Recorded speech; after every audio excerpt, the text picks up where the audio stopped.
आज मैं 100 days survive करने वाला हूँ इस सुपर प्लेट डेजर्ट वर्ल्ड के अंदर। बट ये एक नॉर्मल सुपर प्लेट नहीं है। यहाँ पे ना ही बारिश होती है, ना ही किसी टाइप का स्ट्रक्चर स्पॉन होता है। इन साथ ही अपने को फूड के लिए टोटली ज़ॉम्बीज पे डिपेंड रहना होगा। इन यहाँ पे मेरा गोल होने वाला है एक फुल सेट आयरन आर्मर को बनाना। आई नो सुनने में बहुत इजी लग रहा होगा, बट ये कितना इजी होगा वो तो तुमको वीडियो में ही पता चलेगा। ना शुरू करते हैं। स्पॉन होते से मेरे सामने थी एक चेस्ट जहाँ से मुझे काफी ज्यादा बेसिक सामान मिलता है। एंड साथ ही यहाँ पर एक लॉक्ड ब्लॉक भी था जिसको कैसे ओपन करना है इसका मुझे कोई आइडिया नहीं था। देन फटाफट से अपनी चेस्ट को उठा लिया बिकॉज स्टोरेज के लिए मेरे पास एकमात्र यही सोर्स था। देन इसके बाद मैंने आसपास के एरिया को थोड़ा एक्सप्लोर किया। इस दौरान मुझे यहाँ पे एक लावा पुल दिख जाता है जिसके पास में कुछ रेबिट भी घूम रहे थे, तो मैं इनको पकड़ने के लिए इनके पीछे पड़ जाता हूँ। ये भाग भाग स्लाइम की तरफ जा रहे थे, जैसे कि इनको पता हो कि स्लाइम इनको बचा सकते हैं। बट जैसे तैसे करके मुझे यहाँ से एक रेबिट मिल ही जाता है, बट इसको पकड़ने के चक्कर में मेरी हंगर बार कम हो जाती है। उसके बाद मैंने यहाँ से ग्रास को ब्रेक करके थोड़ी स्टिक्स जमा करी। एंड साथ ही अपने कैक्टस को भी उठाया जो कि आई थिंक मेरे तो किसी काम नहीं आने वाले हैं। एंड साथ ही एक सेफ जगह देख के वहाँ पर अपनी क्राफ्टिंग टेबल को प्लेस कर दिया। उसके बाद जल्दी से एक पिकिक्स बनाई एंड अपने लावा पुल से थोड़ा स्टोन जमा किया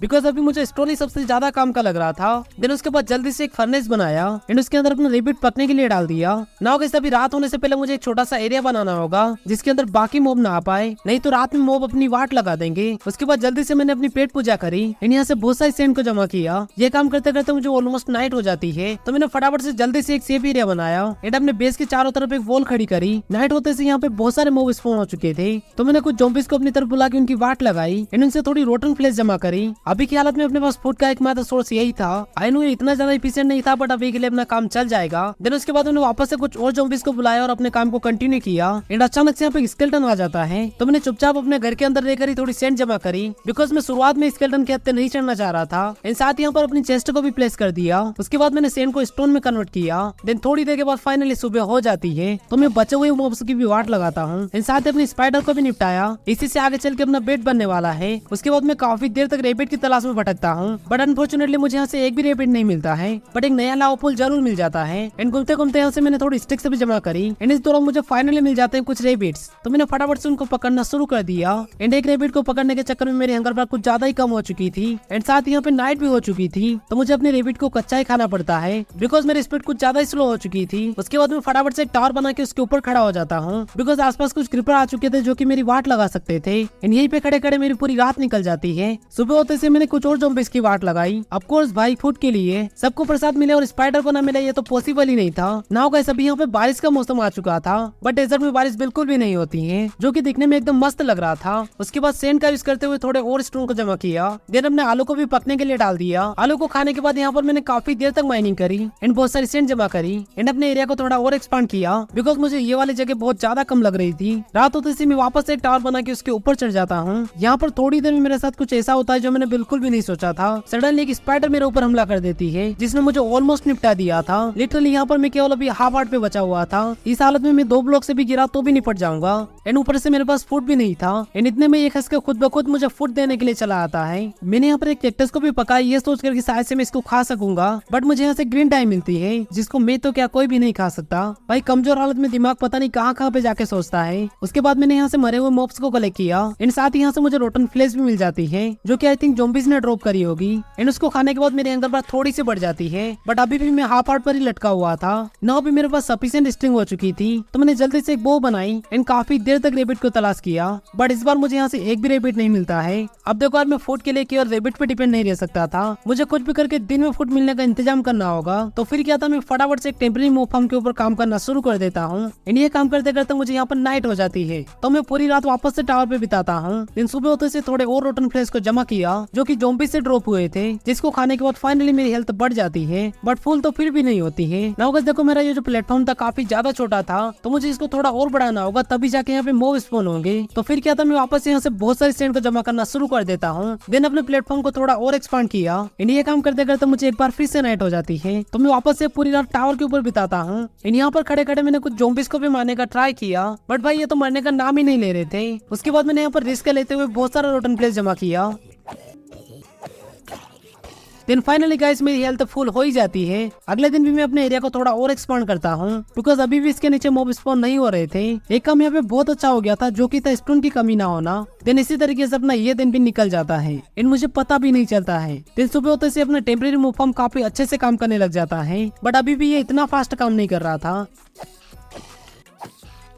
उसके बाद मैंने स्ट्रिंग का यूज करते हुए कुछ वूल के ब्लॉक बनाए। बस मुझे एक ब्लॉक और चाहिए और अपना काम बन जाएगा। उसके बाद मैंने वापस अपने एरिया को थोड़ा और एक्सपांड किया। रात होते से यहाँ पे मैंने बहुत सारे ज़ॉम्बीज़ की वाट लगाई। देन फाइनली मॉर्निंग के टाइम पे अपना मोफम काफी अच्छे से काम करने लग जाता है। देन उसके बाद गाइस यहाँ से मैंने बहुत सारा सैंड स्टोन जमा किया। एंड यहाँ से सैंड को जमा करने में मुझे लिटरली 2 दिन लग गए। देन फाइनली गाइस मैंने अपने परमानेंट मोफम के ऊपर काम करना शुरू कर दिया। अब देखकर इसको मैं बिना वाटर और बिना ट्रैपडोर से बना रहा हूँ तो मुझे बिल्कुल भी आइडिया नहीं है किस तरीके से काम करेगा। लगातार 2 दिन तक काम करने के बाद फाइनली मेरा मोफम बनकर तैयार हो जाता है। बट यहाँ पर वही होता है जिसका मुझे सबसे ज्यादा डर था।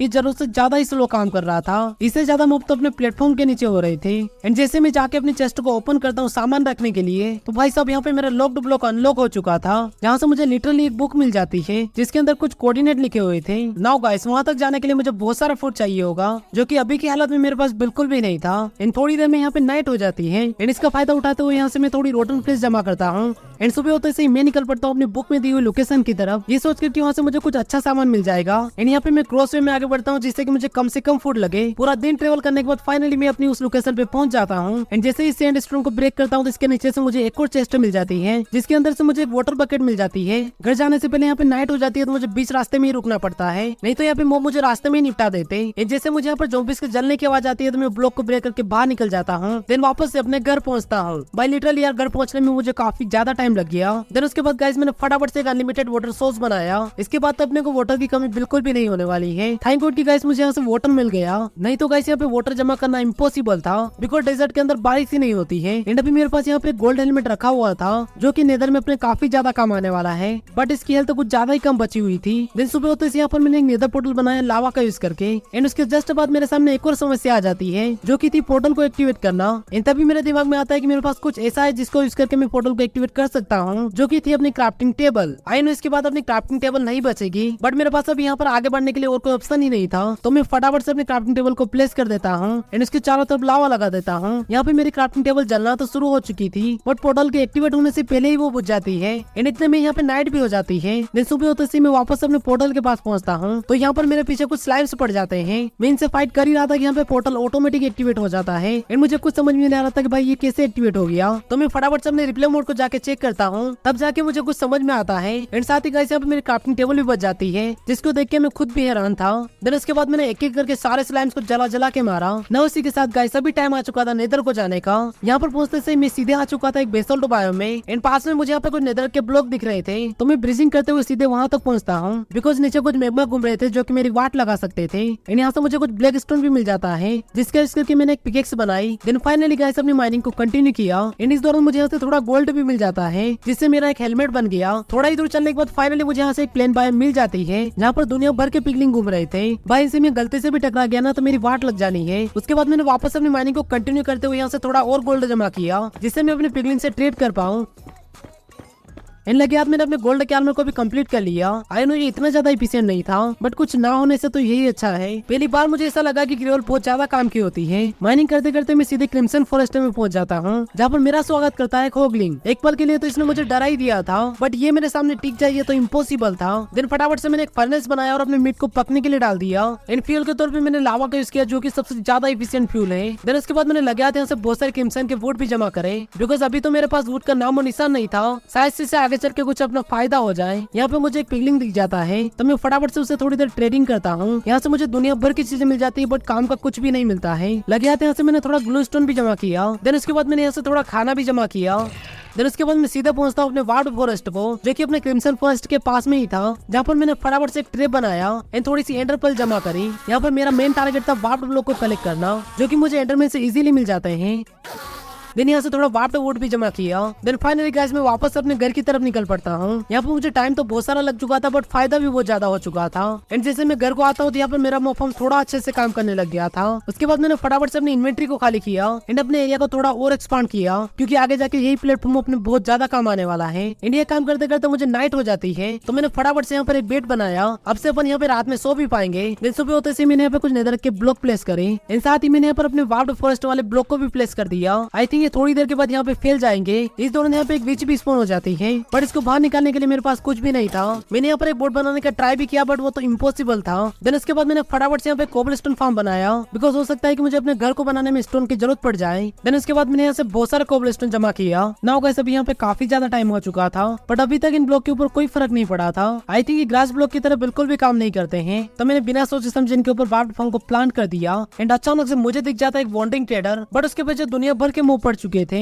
बड़ी मुश्किल से मैंने उसको बचाया, बट उसके लामास को तो मैं बिल्कुल भी नहीं बचा पाया। एंड लिटरली गाइस ये बंदा पहली बार कुछ अच्छा लेके आया था, तो मैंने फटाफट से अपने एमरल्ड्स को उठाया एंड उससे अपने ओक सैंपलिंग को खरीदा। ना उसी के साथ यहाँ पे मुझे एक और ऑप्शन मिल चुका था आगे प्रोग्रेस करने का। देन उसके बाद मैंने फटाफट से अपने वार्प ट्री को ग्रो किया एंड साथ ही अपने ओक ट्री को भी ग्रो किया बोन मिल का यूज करके, जिससे मुझे थोड़ा वुड मिल जाता है। इसके लिए से मुझे एक एप्पल मिल जाता है, जो कि अभी के लिए मेरे बहुत ही ज्यादा काम का था। देन उसके बाद फटाफट से मैंने अपने मोफार्म को बंद किया एंड अपनी बीज को बाहर निकाला। अगले दिन होते से यहाँ पर मैंने एक गोल्डन एप्पल बनाया। नाउ गाइस अभी मुझे यहाँ पर केवल विलेजर की जरूरत थी, जो कि शुरू से लेकर अभी तक एक बार भी स्पॉन नहीं हुआ है। उसके बाद गाइस यहाँ पर मैं लगातार काफी ज्यादा टाइम तक एफ के करता हूँ, बट भाई यहाँ पर लिटरली एक भी विलेजर स्पॉन नहीं हो रहा था। तो अभी के लिए मैंने इस काम को इग्नोर कर दिया एंड यहाँ से बहुत सारी सैंड को जमा किया एंड अपने प्लेटफॉर्म को थोड़ा और एक्सपांड किया। इतनी देर इंतजार करने के बाद भी यहाँ पर विलेजर स्पॉन ही नहीं हो रहा था। उसके बाद मैंने यहाँ पर रात में भी काफी देर तक एफ के करा, बट फिर भी मुझे विलेजर नहीं मिलता है। नाउ गाइस अभी यहाँ पर मैंने सब कुछ कर लिया था, बट मैंने अभी तक अपने लिए घर नहीं बनाया था। तो फिर क्या था, मैं फटाफट से अपने केसल के ऊपर काम करना शुरू कर देता हूँ। एंड लिटरली गाइस इस केसल को बनाने में मुझे काफी ज्यादा मेहनत लगी है। स्टार्टिंग में जब मैंने इसको बनाना शुरू किया तो मुझे कुछ भी समझ में नहीं आ रहा था कि अच्छा लगेगा कि नहीं लगेगा, but at the end guys finally अपना केसल बनके तैयार हो जाता है। एंड भाई बनने के बाद जो ये दिख रहा था ना, बिल्कुल मैंने ऐसा सोचा ही नहीं था। बाकी तुमको ये कैसा लगा मुझे कमेंट करके जरूर से बताना। एंड गाइस देखो इसके इंटीरियर का डेकोरेशन अभी भी बाकी पड़ा है, तो गाइस यार वो तो देखो अपन बाद में करने वाले हैं। अभी मेरा मेन टारगेट था विलेजर को स्पॉन करना। उसके बाद गाइस मैंने यहाँ पर लगातार 2-3 दिन तक एफ के किया। देन फाइनली गाइस मुझे जिस चीज का इंतजार था वो हो ही जाता है। पहली बार ज़ॉम्बी विलेजर को देखने के बाद मुझे इतनी ज्यादा खुशी हुई है। उसके बाद मैंने फटाफट से उसको भी बाहर निकाला। नाउ गाइस अभी देखो मैं इसको रात होने के बाद ही क्योर कर पाऊंगा। उसके बाद मैंने अपने विलेजर को क्योर करने के लिए यहाँ पर एक ऑपरेशन थिएटर बनाया। अब देखो विच जैसे मेरे पीछे आएगी तो मैं वाकई इधर चला जाऊंगा एंड विच सीधे इस गड्ढे के अंदर गिर जाएगी। एंड लिटरली गाइस यार अभी अपना मोफंग काफी ज्यादा खतरनाक तरीके से काम करने लग गया था। देन रात होते से मैंने अपने विलेजर को ऑपरेशन थिएटर में डाला, बट सबसे बड़ा टास्क था विच को ट्रैप करना। देन फाइनली मैंने उसको भी ट्रैप कर ही दिया। वो बात अलग है कि उसने मुझे काफी ज्यादा स्ट्रॉन्ग पोजीशन दे दिया। देन फाइनली गाइस मैंने अपने विलेजर को क्योर करना शुरू कर दिया एंड इस बार मैंने विच को एक भी हिट नहीं मारी, जिससे मुझे सेकंड बोतल में वीकनेस की पोशन मिल जाती है ना। उसी के साथ अभी अपना विलेजर भी क्योरिंग प्रोसेस में जा चुका था। देन मैंने अपने विलेजर को फ्लेचर वाली जॉब दी एंड ये मुझे काफी सस्ते में एमरल्स दे रहा था, तो मैं अपने सारे बचे हुए वुड को उसी को बेच देता हूँ एंड अपने ट्रेडर से बहुत सारी डट खरीदता हूँ। एंड भाई लिटरली यार यहाँ पर थोड़ी देर में एक और विलेजर स्पॉन हो जाता है, जिसको देख के मैं खुद भी शॉक्ड हो जाता हूँ। शायद से मेरे मोफार्म का भी कुछ ज्यादा फास्ट काम करने लग गया था इसकी वजह से। देन उसके बाद गाइस मैंने फटाफट से यहाँ पे एक छोटा सा फार्म बनाया। देन बोन मिल का यूज करते हुए यहाँ से बहुत सारा पोटैटो जमा करा एंड जिसे मैं इसको क्योर करने का ट्राई करता हूँ, यहाँ पर मेरी विच स्पॉन हो जाती है। शायद से वो चमगादड़ बन गई थी। थोड़ी देर में यहाँ पर एक और विच स्पॉन हो जाती है, तो मैं सेम प्रोसेस से इस विलेजर को भी टेम करता हूँ ना। उसी के साथ गाइस अभी मेरे पास 2 विलेजर हो चुके थे एंड इस विलेजर को मैंने टूल स्मिथ वाली जॉब दी। उसके बाद मैंने इसको लगाया था अपग्रेड भी किया, बट भाई ये मुझे सेकंड लेवल पे भी कुछ ज्यादा खास सामान नहीं दे रहा था। थोड़ी देर के बाद मैंने यहाँ पर एक और बेड को प्लेस किया एंड इन दोनों को बहुत सारा पोटैटो खिलाया, जिससे इनकी ब्रीडिंग स्टार्ट हो जाती है ना। उसी के साथ गाइस अब यहाँ पर एक और छोटा सा न्यू मेहमान आ चुका था। उसके बाद मैंने इनके लिए एक छोटा सा टेम्परेरी घर बनाया, बिकॉज ये भाग भाग के नीचे जा रहे थे। अब देखो विलेजर के बड़े होने तक मेरे पास और कोई काम नहीं था, तो मैं अपने मोफार्म के ऊपर ही काम करता हूँ। एंड थोड़ी देर में अपना ये विलेजर भी बड़ा हो जाता है, तो मैंने उसको लूम वाली जॉब दी एंड ये बंदा मुझे वोल के बदले सामान दे रहा था, तो मैंने इसकी जॉब को वापस से बदल दिया। देन उसके बाद मैंने वापस से अपने विलेजर्स की ब्रीडिंग करवाई एंड यही सिलसिला लगातार 5 विलेजर होने तक चलता रहा ना। इसी के साथ गाइस अब यहाँ पे आयरन गोलम भी स्पॉन होना शुरू हो चुके थे, तो मैंने यहाँ पर एक एक करके बहुत सारे आयरन गोलम की वाट लगाई। देन उसके बाद फटाफट से मैंने अपने आयरन आर्मर को कंप्लीट किया ना। उसी के साथ गाइस अभी अपना लास्ट गोल भी कंप्लीट हो चुका था। देन उसके बाद मैंने बचे हुए टाइम में अपने केसर को थोड़ा डेकोरेट किया ना। उसी के साथ गाइस हमारे 100 डेज कंप्लीट होते हैं। आई होप गाइस तुमको आज का ये वाला एपिसोड अच्छा लगा होगा एंड गाइस अगर एपिसोड थोड़ा भी अच्छा लगा तो प्लीज वीडियो को लाइक करना मत भूलना ना। उसी के साथ गाइस मैं मिलता हूँ तुमसे अगले एपिसोड में, तब तक के लिए गुड बाय।